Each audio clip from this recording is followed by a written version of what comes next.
Bow bow banger management fantasy hockey podcast. Woo! Wow, wow, wow. How can you do that? Ah. Jakey, are you there? Where is he? That was my best Jakey impression. It was phenomenal. It was phenomenal. Thank you. But welcome in everybody to Banger Management, the fantasy hockey podcast with Kevin and Josh.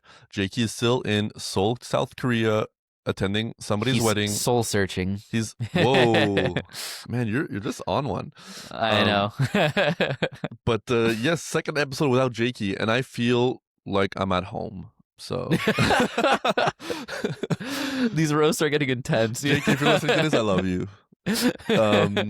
But this is my favorite episode to record every week because buy low, sell high. This is the bread and butter for the Banger Management team because listen, we're always trying to make trades. We know you guys are always trying to make trades. So this is just a lovely time and we're gonna get into it. We're gonna talk about some great targets this upcoming week. And I'm looking forward to get into it. Yeah. I mean, if I had to rank my top two favorite things about fantasy hockey, number one has to be trades. Number two would probably be the draft. I know that's like the two main things, but like number one, trades. Number two, winning. Now, winning is just so ingrained in me already. I don't even have to count it. Yeah, I was gonna say, like, when you're the back-to-back-to-back champ, there's only you get desensitized to it. Yeah, So- honestly. Actually, that's not true. I love it every time. Yeah, I figured. Especially because it's always against like you or Jakey, which makes it Yeah. so much sweeter. Yeah, we can move over that, but it's fine. Yeah. If you're listening to this and you're not following the podcast, please do. That's the biggest thing you can do to help us out. And we're just trying to grow the community out here. So if you're listening to this on Spotify, scroll up. as a holiday gift to us, why don't you follow the podcast? That would be it's a giving time of the giving season and all that fun jazz and Spotify reached out to me and they were like, guys, 70% of the people that are listening to this don't actually follow your podcast. So maybe ask them to No follow. way. So then I'm just That's following crazy. instructions here. I'm just like, all right, guys, relaying the message. Follow the podcast. If you're on Apple, follow the podcast. If you're on iHeartRadio or wherever else, follow the podcast. And if you're on YouTube, subscribe, leave a like, leave a comment. Listen, always looking forward to engaging with the community, and the best way to do that also is joining the Discord. So the link to all the stuff I just mentioned is in the description of wherever you're listening or watching this. So click those links, join the Discord community. Honestly, it's popping off, guys. It's actually nuts. I wish I could just quit my day job and just answer you guys' questions all day. Honestly, that's really what I Yeah. want to do for the rest of my life. So that's if we keep getting followers, right, and Boat keeps going up, and Boat turns into rocket ship, I love right? This could I'm in. become our job, and we could just be there, answering everyone's questions, and it's so fun. And- so the follow just would help us help you, as we love to say. one of the biggest, and then we'll get into the buy low sell high. But one of the biggest things that I didn't know how much it would affect me starting like a podcast, and it's almost a year and a half at this point, right? Which Yeah. it feels way longer, and we always get people in the community being like, "Oh, how long have you guys been doing this?" And they're shocked when it's been like just over a year. So Yeah, it's crazy. I did not believe how vicariously I would be living through like everybody's Oh my teams God. on there. Yeah. I remember helping people through the draft. I remember I'm checking in with them like, guys, how are you doing in your league? Like, do you still have this guy on your Yeah. roster? Like, and people that we helped through the draft are now like 7-0 in their matchups, or I say 7 because one guy drafted like after the league's halfway already through the started. season. So, but I remember helping people and like their team is so stacked. The commissioner is changing rules because Yeah, that was their crazy. draft was so sick and they didn't realize how overpowered the team was going to be. And honestly, Yeah. it's like really rewarding for us to just be like, Yeah. we help these guys build their teams. The trades too, right? Like we Yeah. see people pull off trades, and I'm like, I wish I could pull that off. But no one in our league likes to trade. But like, it's just unbelievable what people are pulling off with. Not to pat ourselves on the back too much, but it is with our advice. Yeah. So yes, it's great. We love it. It's we a love lot of fun. interacting with you guys. So join in there and follow us and all that fun stuff. And let's get into our bullsh, as we like to call the it. Bulsh, the buy low, sell high, BLSH. Yeah. This is it. Let's go over a 2-week update. So these were buy lows that we recommended 2 weeks ago. So let's see how they're doing. Yeah. Where are they now? Where All are they right, now? we've got buy lows from 2 weeks ago. Firstly, we had Austin Matthews. Since then, 6 games played, 4 goals, 2 assists, 6 points. Finally, a power play point. He's shooting unreal. He's blocking. He's face-off winning. He's on my team. He's blocking insane amounts of shots. I'm very, very hyped about Matthews. I think he still only has upwards to go. That power play is going to figure it out at some point. They're not going to keep being 31st in the league. And yeah, it's just unreal. I think you could still buy low on him, honestly. He's like point per game over the past 2 week stretch, but he should be well over a point per game. So I think the window's closing for sure, but it's still a potential one. And this is like, he was a top 5 draft pick in most drafts. So if you have the chance to get a guy like that, you got to take it. Yeah, and Josh literally took his own advice and bought Matthews almost 2 weeks ago, I think. So yeah, literally right when we released the episode, I was like, you know what, this is a good point. Actually, I'm gonna go do that, and then I did. Yeah, so great to do that. I think the window is kind of closing right now since he's turning up. But whenever a guy like that is available, you got to pounce on it. Yeah. Then we had Adrian Kempe. Since then, 6 games played, 3 goals, 4 assists, 7 points. I think we could comfortably say that buy low window has closed. Yep. He was doing really poorly 2 weeks ago. I don't know if you guys remembered, but yeah, that was a great one. So I hope people pulled the trigger. And then we had Philip Forsberg, one of Jakey's controversial ones. Yes. And since then, 6 games played, 2 goals, 2 assists, 4 points. Points wise, I still think he's a buy low, and points wise you can still grab him. Yeah, points wise he got worse, so he's still definitely a buy low in that sense. Backcats are still backcatting, but yeah, I mean the points aspect of it, he definitely could still be a buy low. Yeah, and then our sell highs, we had Brandon Hagel. Since then, 7 games, 5 goals, 1 assist, 6 points. You look at that, you're like, hey, that's still solid. But like, I don't know if you remember 2 weeks ago, Brandon Hagel was averaging 1.4 points per game and like 0.25 power play points. I guarantee you that he's not doing anywhere near that. So I really hope people are able to sell. All his points are goals, so that's not sustainable. When you get 6 points and 5 of them are goals, it's just being like, all right, if he doesn't score 2 or 3 of those shots, his production's cut in half. So. Yeah, I still like Brandon Hagel as a sell high, and he's one of the best guys that I love packaging to tier up because he doesn't have the power play 1 exposure either, right? So you're selling an asset that is overperforming, that doesn't have the deployment, to an asset that is probably even better, that has a deployment that will have more consistency throughout the season. So yeah. Absolutely. Then we had Jeremy Swayman. Since then, 4 games played, 3 wins, 2.92 goals against average, 0.826 save percentage. Yeah, his stats are cooked. He's definitely dropped. Again, 2 weeks ago, he was playing out of his mind. Yeah. I will say, I think at this point, we kind of have to adjust our expectation of the Bruins. I think they're just better than we expected, which is just crazy. I don't know how they keep doing this, like retooling on the fly and just staying good. And Swayman's still a really good goalie. So I still like him. I'd be happy to have him on my team, but I hope he sold high because what he was doing 2 weeks ago was just unsustainable. Yeah. Just so people know, like 2 weeks ago, he was at 2.09 goals against average. He was getting like 31 saves a game, and his save percentage was .936. Yeah. So that's unbelievable. Those were unsustainable stats, and they have not been sustained. So there you go. Yeah. And then lastly, we have Rasmus Andersson. Since then, 6 games played, 2 goals, 2 assists, 4 points. Again, if people remember 2 weeks ago, he was over a point per game. He was the talk of the town. Every game was a 3-point game for him. It was so obviously unsustainable, and I really hope people sold high on him when they could. But let's dive into our week 11. buy lows. So I will start with mine. I've got, this kind of ties into my 2 weeks ago buy low, but I've got William Nylander, Willie Styles of the Toronto Maple Leafs. I just had to include him because it's honestly horrendous what he's been doing lately, and it's crazy. Over the past month, he's averaging 0.83 points per game, 0.17 power play points, 1.9 shots on goal, versus a season average of 1.31 points per game, 0.23 power play points, 2.15 shots. So first of all, his points have been awful, but another big thing, and his power play points have been awful because that whole team has a terrible power play, but a big thing is the shots, right? In 3 out of 5 of his past games, he's posted straight zeros other than 1 shot on goal in one of them. Straight zeros from your possibly number 1 pick or early 2nd pick. That's crazy. He should not be doing anywhere near straight zeros. He was demoted to line 3. The coach has made negative comments about him, and everything just seems terrible for Willie these days. Not only is points terrible, but he seems to have stopped shooting, as I mentioned. Toronto's currently ranked 31st in the league on the power play. Last year, they were ranked 9th. I know, there's the big loss of Marner. That's obviously, like, everyone's like, see it clearly, whatever. Fact is, there's way too much talent on this power play one, even without Marner, to not at least be an average power play. Like, they should at least be 20th. I think that's not the craziest thing to say. Average is fair. Yeah. And Matthews is also injured for a large part of this slump, and he's starting to wake up, which will definitely help Nylander as well. Nylander's a late first/early second round pick and in most leagues and should easily finish the season over point per game and 3 shots on goal per game. It's rare to get a chance to buy a player of this caliber for so cheap, so now is a great time to pounce. Some targets I put: Morgan Geekie, Mark Stone, Brandon Hagel. Yep.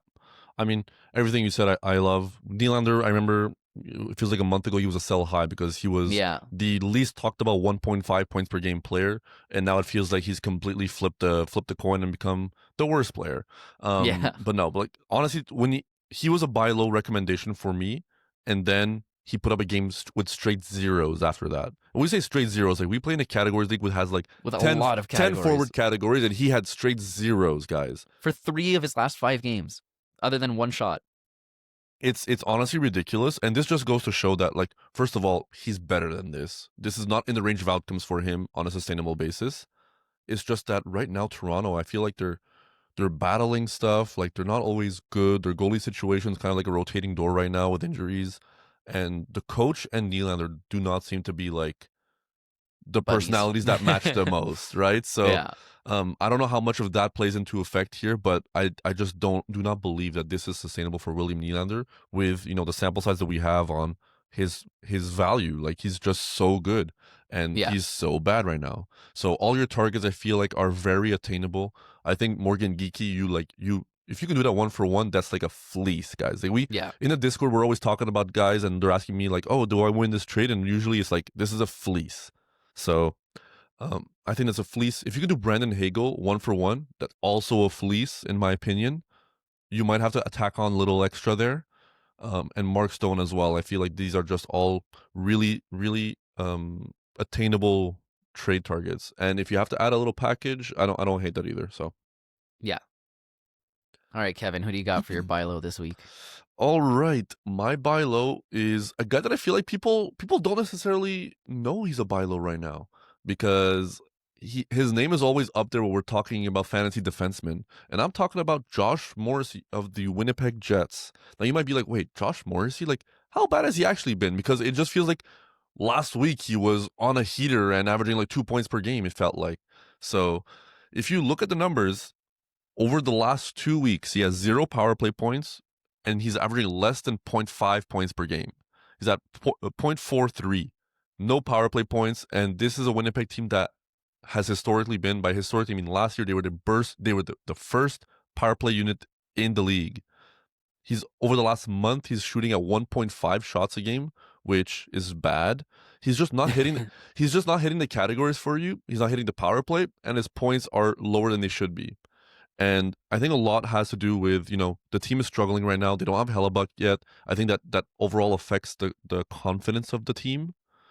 But Hellebuck, he's skating again. He's around the corner. It seems like Winnipeg is figuring stuff out.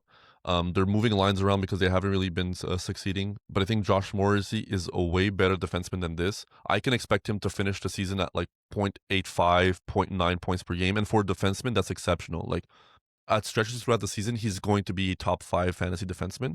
And right now, I feel like he's seriously attainable if specifically the manager is lower in the standings in your league. Like I always like saying, like the best way to find trade compliments for your team are scroll down to the worst teams in the league, look at who are the best players on their team, and look who's underperforming. And if Josh Morrissey is on one of those teams, I'm really trying to pounce on this opportunity because you can flip a lot of mid-average defensemen for a Josh Morrissey who has the upside of being a top 5 defenseman rest of the season. So if I'm looking at the targets, I think Shane Gostisbehere right now, like he's still performing in the points. I feel like nobody's talking about it because it's Shane Gostisbehere. We're all like, oh, that can't last. It's just Shane. He always does this. But listen, it's lasting right now, and at a certain point, we'll have to give him more credit than his reputation. I feel like because you can't keep getting away with this and not getting credit for it. But still, he doesn't have the category coverage, and I'm not saying Josh Morrissey is a category coverage god, but he's on a good team, a better power play, which is the main thing here. And I think you can do ghosts for Morrissey. Some leagues probably 1-for-1 if the Morrissey manager is very desperate. But even in a package, I'm pouncing on that.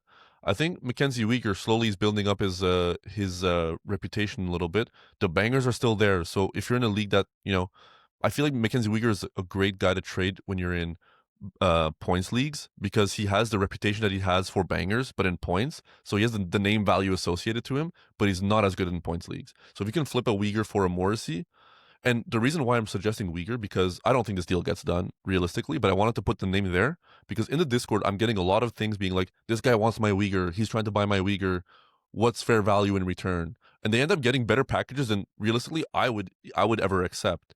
So I know his value to like the public eye or the market is higher than what I think his actual value is. And when that's the case, you try to make a move like this. Darren Raddysh. Victor Hedman is out for until the Olympics, February. Raddysh is the power play 1 quarterback for a Tampa team that he's been one of the best waiver pickups right now. Yeah, we'll get to Raddysh. Yeah, if you can flip him for a Josh Morrissey, that's just like great business. And the other name I have is Sergachev. I think Utah is kind of a little bit all over the place, the inconsistencies there. Sergachev is a great defenseman in his own right, and I do like him for fantasy, but in the back of my mind, I'm still trying to upgrade or tier out when I can because they also have 2 games in the fantasy championship. So whenever I can make the move to get out of that position, I'm trying to do it. And I think for Josh Morrissey right now, honestly, it might be a very viable 1-for-1. Yeah, I mean, I love everything you're saying. I think the mental aspect of having Hellebuck out is such a big kind of burden on this team. Comrie is not that guy, and clearly the team's been struggling a ton. So it's not just Morrissey. I love when the team is struggling and not just one player. It makes me feel a lot more confident in the bounce back. And yeah, so I think Hellebuck coming back is going to be huge for them. In terms of your targets, love all of them. I think Ghost, Sergachev, Raddysh, honestly, like those might get done 1-for-1. And the Verhaeghe one, I think the logic you had is perfect. You know, like if his value is higher out there than what it should be, then you try it. I think that one's going to have to be a package to get done, but I would love to do that as well. So I think I agree with everything. If you could do like a Verhaeghe plus a small plus, you get a Morrissey, and then you just pick up like a Ben Sherratt or a Radko Gudas that we mentioned on our streamer episode yesterday, Absolutely. then you do that. So Yeah. I think that's a great Love opportunity. All right. Kevin, we're doing a bonus choice. We're not attributing this one to Jakey because he didn't choose it, but we each put a bonus choice for buy low and sell high, so you still get the full number of names, even if you don't have the full number of hosts. Exactly. So quote unquote bonus one could have been Jakey if he was here, but he didn't pick it. So we definitely wanted to highlight this player because I feel like people are also not talking about how bad he has been. Yeah, it's crazy. Similar to Josh's buy low pick, I'm going with John Tavares of the Toronto Maple Leafs. Now listen, we're Habs fans. We don't like the Leafs. So them sucking is pretty good for us, but I know we have some Leafs fans in the Discord, so I don't want to go too hard on them. But John Tavares, over the last 2 weeks, has 2 points. Dos. It's crazy. Due. I think that's 2 in like Italian or something. But this guy is a point per game player. He was a point per game last season. He's a point per game this season on average. But over the last 2 weeks, he's 0.33, 2 points. That's really bad. The power play last season was at, he was averaging 0.27 power play points last season. This season, he's at 0.13. Last 2 weeks, no power play points. Josh already highlighted how bad the power play has been for this Toronto team. It's not going to be this bad forever, guys. They're going to regress back to at least average. Like last season, they were above average. This season, they're abysmal. I think they get to average. And already that would be a double boost of what he's currently doing this season. He's one of the only centers that is going to hit double-digit face-off wins. So if you're playing a league like that, he's very valuable. He shoots also. He doesn't get credit for his shots. He's like a three shot a game center, like 2.8, 2.77, like around that range. And he's still doing that. Over the last week has been bad, but that's why you have the opportunity to buy. If somebody opens the John Tavares game log, they see a lot of zeros right now. And his minutes have also been lower than before. Like he used to be always playing 20 minutes a night. Now he'll have some games where he's playing 17, 16 minutes. I'm not worried about this long term. I still think he's a phenomenal asset. He's cemented on that power play 1, which I know will never move. I think all the systems are in place for John Tavares to be a successful, pure C for your fantasy team. And there's a lot of guys that I think you can trade for John Tavares. And some of the names I'm going to highlight right now have been really hot. If you can move a Nazem Kadri for John Tavares, I feel like right now with how hot Kadri has been, that could be done 1-for-1. Dylan Cousins right now, like the power play for Ottawa, it feels like it comes in chunks. It's either getting zeros or they score like 5 power play goals in one game. And you can take advantage of that with Dylan Cousins and trade him for John Tavares. Josh Norris, I mentioned this on the waiver episode yesterday. But if you have Josh Norris on your team, like, yeah, he's dealing with a sickness, with an illness, so he's not actually on the ice. But when he's on the ice, he's averaging a power play point per game. So if you can use that in your sales pitch and flip him for John Tavares, maybe in a package, I think that's great. And Sam Bennett, I think Florida right now, a few of their guys are extremely exceeding expectations, and Bennett is one of those guys. He's averaging 1.24 points per game as of late. That's a lot more than John Tavares. So if you can make a swap like that, even in a package, like, I'm all for it, guys. The only downside for Tavares is his playoff schedule is not necessarily the best. In weeks 21 to 23, he's got a 3-3-3. So listen, you're not getting any 2-game weeks, but you're not exposed to any of those 4-game weeks. So that's a downside to him. But when you're making an upgrade from a tier of player like this to John Tavares, it's always worth it. Yeah, and I will say in terms of playoff schedule for the Leafs, they do have some off nights, so that counteracts a bit the 3-3-3. So just throwing that out there. But yeah, no, I love everything you said here. Also, you didn't mention that Tavares also hits. He can average like 1 hit a game, something like that. So it's that not nothing. Rounds out. It's not nothing. It's definitely big, especially if you're trading a guy like Cousins, who's like a hits machine, right? Yeah. You don't necessarily want to get a guy back who doesn't hit at all, but Tavares does hit, even if it's not the same. So, anyways, love everything you said. Love all the targets. The only one I don't think gets done is Norris, mainly because of the health. But if Norris puts on a string of like a week of like being healthy and keeps putting up these crazy numbers, it's definitely doable. So I love everything you're going with here. But let's dive into our sell highs for the week. You mentioned guys on Florida who are overperforming. So I will be mentioning my sell high of the week, Carter Verhaeghe. Over the past month, Verhaeghe's averaging 1.23 points per game, 0.23 power play points, 2.77 shots, and a hit. On the season, he's at 0.79 points per game, and last year he was at 0.65 points per game. Time and time again, the Florida Panthers have shown that Verhaeghe is not someone they want on Power Play 1. He's clearly a very skilled player, and I don't know why they hate him, but it's just a fact. I don't know if it's the coach, I don't know if it's management, I don't know what it is. Verhaeghe's not that guy. And this is the kind of intangible stuff that is so valuable to know going into a season, going into a draft. But there's no like stats for that, right? No like hated by management / coach stat, but that's so valuable to know. There should be, absolutely. Like that's that's definitely the things I keep in mind when I'm drafting, right? Is guys that I'm like, this guy has the skill and should be power play. It was Nick Ehlers for the longest time, right, on Winnipeg. Like that type of thing. It's just like these guys who have the skill to be power play 1, but they refuse to put them there. Anyways, he's been on power play 1. He's been producing. But fact is, Tkachuk should be back within a few weeks, and Verhaeghe is absolutely the odd man out on power play when he returns. I'll tell you who else is on that power play right now. Seth Jones, he's not going to get bumped. You got Reinhart, not going to get bumped. You got Marchand, not going to get bumped with what he's doing. You've got Bennett. Bennett could get bumped for Lundell, but they need someone who's going to win the faceoffs, so it's going to be one of those two. And then you've got Verhaeghe, and Tkachuk's absolutely going on power play 1. Verhaeghe's the odd man out, so that's a huge one. And I expect him to end the season around 0.75 points per game, and he's overperforming this so much that you have to try and sell him if you can. So honestly, I also wouldn't be surprised if Verhaeghe gets traded. Like they just really do not like him. To make room I don't know for why. Another big piece. Yeah, exactly. I don't know why. I can't explain it, but I know it's a fact. Like there's a reason why I have zero interest in Verhaeghe every single year, even though he's such a good player. Anyway, some targets I'm looking at: Philip Forsberg, Tim Stützle, Clayton Keller, Jesper Bratt, John Tavares. I think that with how Verhaeghe's playing, most of these guys are within reach, and I would prefer all these guys over Verhaeghe. Yep, love all these targets. I think my favorite one that you're able to do that feels like the best right now are Bratt and Tavares. People don't want Bratt on their team, but I'm still highlighting him as a buy low opportunity. Like all of New Jersey right now is really bad, guys, and they just keep dropping players like flies. At a certain point, it's going to affect your production, and it is affecting Bratt's production right now. But that's why he's still such a good buy low target. And yeah, Verhaeghe, everything you said is right on the. You hit the nail on the head. I think he's a good player in his own right, and if the team didn't hate him, he could have some decent value.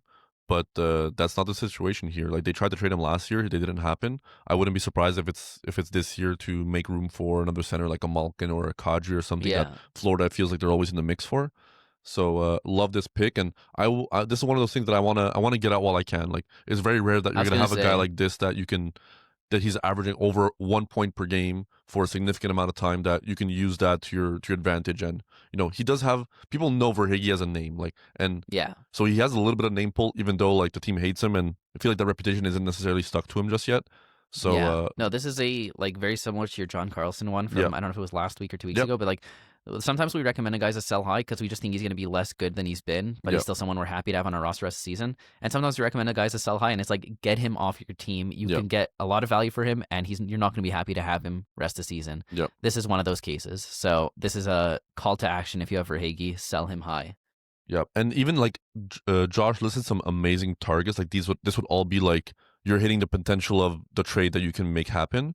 But I'd even aim lower than some of these guys Yeah. too. Like we're saying get Verhaeghe off your roster, like get him off your roster. I'm not saying he's gonna be a drop in next week, but he's not gonna be nearly as good as this. And you need to really take advantage of this opportunity. And listen, we're not gonna name every player in the league, but if you're in the Discord and you have Verhaeghe, like shoot us a message because we'll help you find some trade partners. Absolutely. All right, Kevin, who you got? All right. I mean, this guy, I feel like we've already talked about him. His name has slipped in a little bit this episode, but I'm talking about the center for one of the best teams in the league, Nazem Kadri of the Calgary Flames. That was sarcasm about the team, not about his center, name. Though. Yeah, Exactly. he is a center, however. But guess how many points Nazem Kadri has over the last month? Okay, I know he's over point per game. Yeah, which is nuts. He's at 17 points over the last month, which is just insane. That's 1.21. You could pinpoint it exactly from when I tried to trade for him. Literally. I said to you, and you were had like, a trade happen for Nazem Kadri when he was given like straight zeros for like 2 weeks, and then the trade doesn't happen, and then Kadri just goes on this tear, which was literally like a month ago. It's actually crazy. I'm so good at like buy low, sell highs. Like that was a crazy. Even you, Kevin, you were like, I don't even know if I would touch him. You were like, I think he might. I mean, he's not on one of the worst teams in the league, right? Yeah, So and I was like, no, I feel like this could be a good opportunity. And then the other guy backed out, even though it was such an overpay on my part at the time. But anyways, yeah, keep going. so Kadri has over the last month is at 1.21 points per game.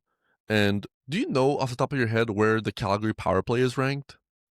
It's got to be 32nd, right? It's like bottom three. It's either 30, 31st, or 32nd. And he's been averaging 0.43. I know it's not 31st because that's Toronto. So yeah, there you go. So, but he is one of the worst power plays in the league. I'm pretty sure it's 30th. And he's averaging 0.43 power play points over the last month. So how is somebody on the third worst power play in the league averaging McKinnon level power play numbers?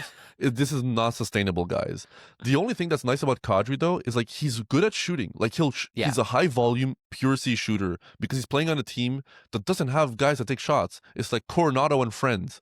So it's Coronado as Kadri. Those are the only guys that take shots on this roster. His points are so high right now. It feels like you look at his game log and it's only multi-point games. So this is glaring red alert. But people like Kadri. So I'm also saying he has the reputation associated to him that the production is there, and the production is like it's a month. It's not like this last week, look at his game log. It's for a month he's been producing. He has the name value. You could even say like, oh, he'll get traded, like trade talks, whatever, blah, blah, blah. If he gets traded, he's getting worse than this, in my opinion. Like, there's absolutely a high chance that he doesn't end up on, power play one wherever he goes. And I don't think he's going to be shooting this much if he gets traded because he's going to be surrounded by players that actually do take shots. So I think there's a lot of negative regression possibilities for Nazem Kadri, besides the fact that he's already producing at just such an unsustainable rate. I really think that you can aim high with this too. Like we've mentioned other targets, like the targets are kind of going to repeat themselves a little bit. But Jesper Bratt, I think in a lot of leagues, that's a 1-for-1 trade that you can make happen like that.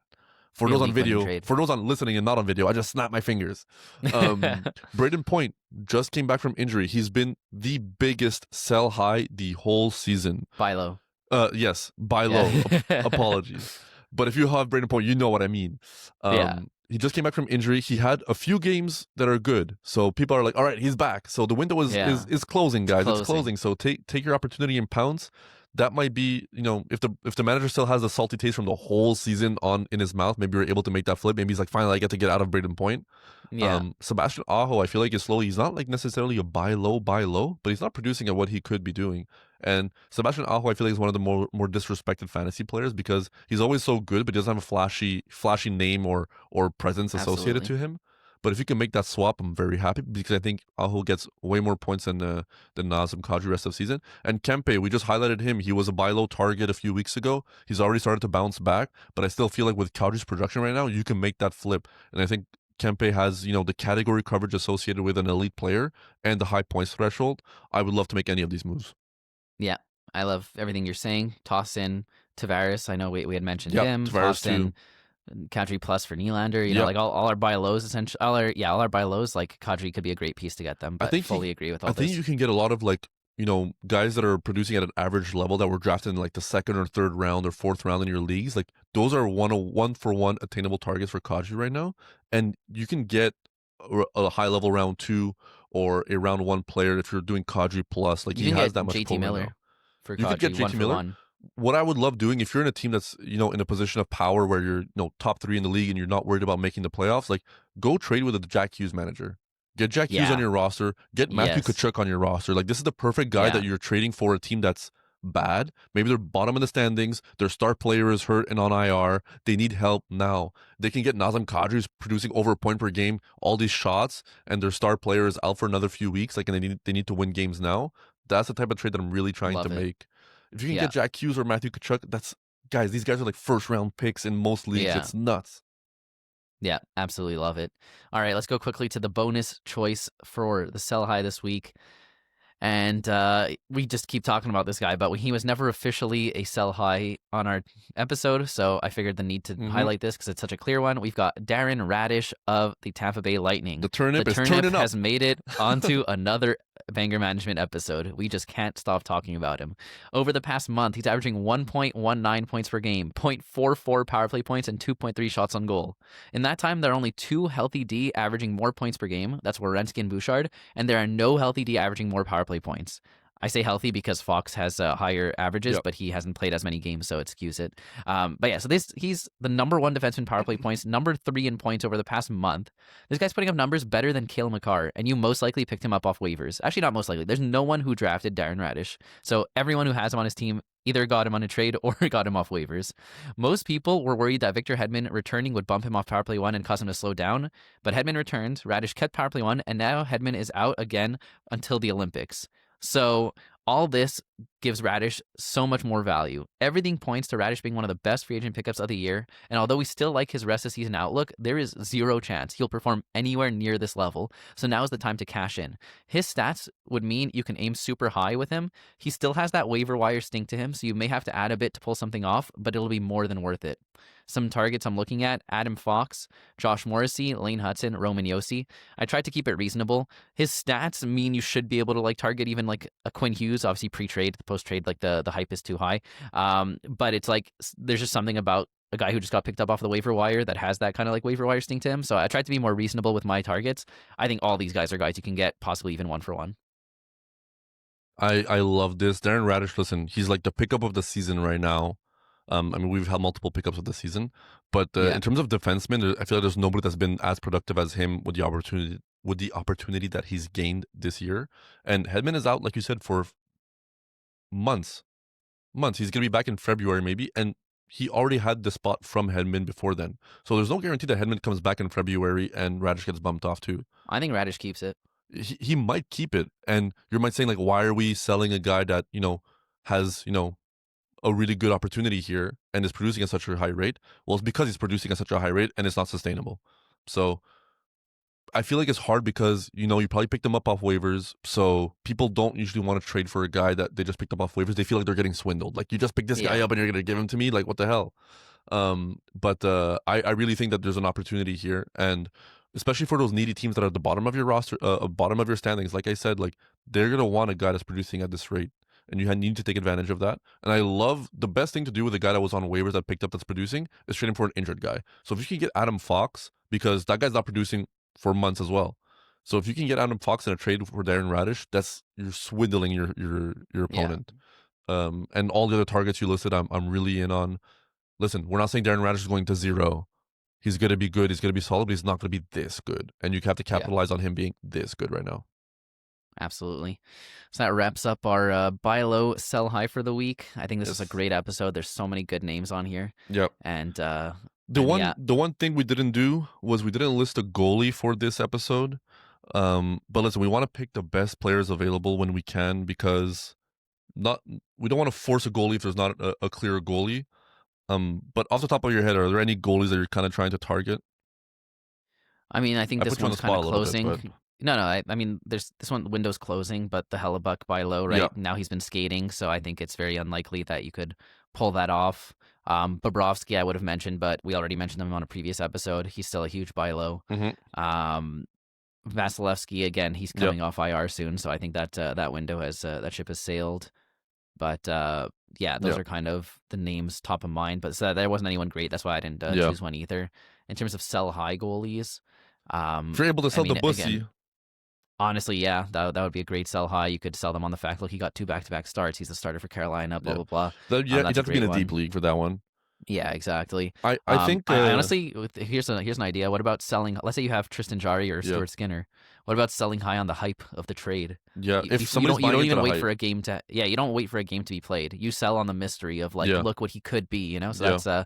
that's definitely an interesting way to go about it, because people get hyped when trades like this happen Yeah. on players. So that's off the top of my head. I also still like trading high on Wallstead, who For sure, he's yeah. played less games, but he's still very solid. Like, I'm not saying Wallstead's going to be bad, but his recent stats are still highly influencing his I do think rank in your people league. get sketched out now though, because he hasn't played in like 3 games. So I think it was just a blip. Like I still think they're going to be with how rotating, the schedule but, was and everything. I think exactly. But it I ended do up think it lining up. hurts his trade value. And this one might be counterintuitive, but I think if you can sell high on Mackenzie Blackwood right now, like I like that a lot. His stats over the last month, he's at 0.9 wins, so he's won 90% of his games. Yeah. His goals against average are 1.89, his saves 24, his save percentage 0.931. So listen, Mackenzie Blackwood's on one of the best teams, but Wedgwood has been hurt, so he's been playing a lot more games, and he's been doing well with them. But I still like tearing up to, if you can get an Igor, if you can get the Connor Hellebuck right before he comes back, if you can get Vasilevsky plus. The thing that I like now is that, like, yes, you're getting an elite goalie, but you might be able to get like a slightly worse goalie and a great player, or just get the few goalies that are actually better than him. You might be able to get those too. So I just like capitalizing on a value when it's inflated. That's what it's all about, baby. Yes, sir. All right, so thank you guys for listening to the Banger Management Fantasy Hockey Podcast with Kevin and Josh today, and it'll be Kevin and Josh for the next few weeks because Jakey is out karaokeing in Asia. So that's that. Jakey, if you're listening to this, we miss you.